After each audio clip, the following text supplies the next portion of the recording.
नमस्कार, मी पंजाब डक। आज आहे 26 मे 2000। पाहू शकता मी माझ्या शेतामध्ये आणि या शेतामधून सगळ्या शेतकऱ्याला अंदाज येणार आहे। राज्यातल्या सर्व शेतकऱ्याला सांगू इच्छितो की राज्यामध्ये 26 मे पासून म्हणजे 26, 27, 28, 29, 30 आणि 31 मे पर्यंत दररोज भाग बदलत जोराचा पाऊस पडणार आहे, म्हणून हा अंदाज लक्षात यायचा। काही ठिकाणी मुसळधार पडणार आहे, काही ठिकाणी अति मुसळधार पडणार आहे, कुठं रिमझिम पडणार आहे। राज्यात सगळीकडे म्हणजे चारही विभागामध्ये म्हणजे पूर्व विदर्भ, पश्चिम विदर्भ, दक्षिण महाराष्ट्र, उत्तर महाराष्ट्र, कोकणपट्टी, खानदेश, मराठवाडा सगळीकडे पाऊस पडणार आहे, म्हणून हा अंदाज लक्षात घ्यायचा। आणि योगायोगानं तुम्हाला एक सांगू इच्छितो, सगळ्याची आनंदाची बातमी, केरळला मान्सून दाखल झालेला आहे आणि आणखीन 2 दिवसात आपल्या महाराष्ट्रात देखील दाखल होईल। पण परिस्थिती अशी आहे की शेतकऱ्याचे शेत असे हे पाहू शकता, हे आमचं शेत आहे, शेत तयार आहेत, फक्त काय झालं त्याच्यामध्ये तण उगवलंय, म्हणून याला एकदा पाया हाणावं लागणार आहे। म्हणून शेतकऱ्यासाठी ज्यांचं शेत दुरुस्त करायचं त्यांच्यासाठी परत एक आनंदाची बातमी, 1 जून नंतर 1 जून ते 7 जून पर्यंत असं चांगलं कडक सूर्यदर्शन होणार आहे।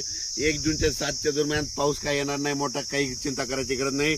त्या 1 जून पासून काय करा, तुम्ही संपूर्ण शेताची कामे आटपून घ्या, कारण की आता जर पेरलं तर संपूर्ण तणच उगवलंय शेताने, पाहू शकता। हे आम्ही रोटावेटर करून ठेवलं होतं, पण परत काय झालं, हे तण उगवलं, त्याच्यामुळे सगळ्याला ना आता आपल्याला उकर मारून पाळी करून परत पेरणी करावं लागणार आहे। आणि ज्यांचं रान तयार आहे तर तुम्ही पेरू शकता, म्हणजे जमिनीमध्ये ओल खूप आहे, जवळपास आम्ही हातभर ओल गेलेली आहे आणि पाहू शकता। पण राज्यातल्या ज्यांचं शेत तयार आहे तर तुम्ही कापसाची लागवड करू शकता, तुम्ही तुमचा निर्णय स्वतः घ्या।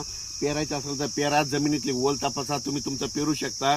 पण 1 तारखेनंतर 7 तारखेपर्यंत शेतकऱ्याला मेहनत करण्यासाठी म्हणजे पाऊस थोडा विश्रांती घेणार आहे, म्हणून हा अंदाज लक्षात यायचा। मान्सूननं दणदणीत म्हणजे आगमन इतकं जोरात केलंय, तर तुम्हाला सांगतो आज देखील म्हणजे आज 26 मेला देखील राज्यामध्ये आपल्या महाराष्ट्रामध्ये ठिकठिकाणी मुसळधार पाऊस पडणार आहे। मुंबईला देखील अतिवृष्टी होणार आहे, नाशिक देखील अतिवृष्टी होणार आहे। त्याच्यानंतर म्हणजे ह्या 31 मे पर्यंत मुंबई, पुणे, नाशिक 2, त्याच्यानंतर बीड जिल्हा, त्याच्यानंतर कडा, आष्टी ह्या भागात देखील मुसळधार पाऊस पडणार आहे, म्हणून हे लक्षात यायचं। सातारा, सांगली, सोलापूर देखील खूप पाऊस पडणार आहे, म्हणून हे लक्षात यायचं।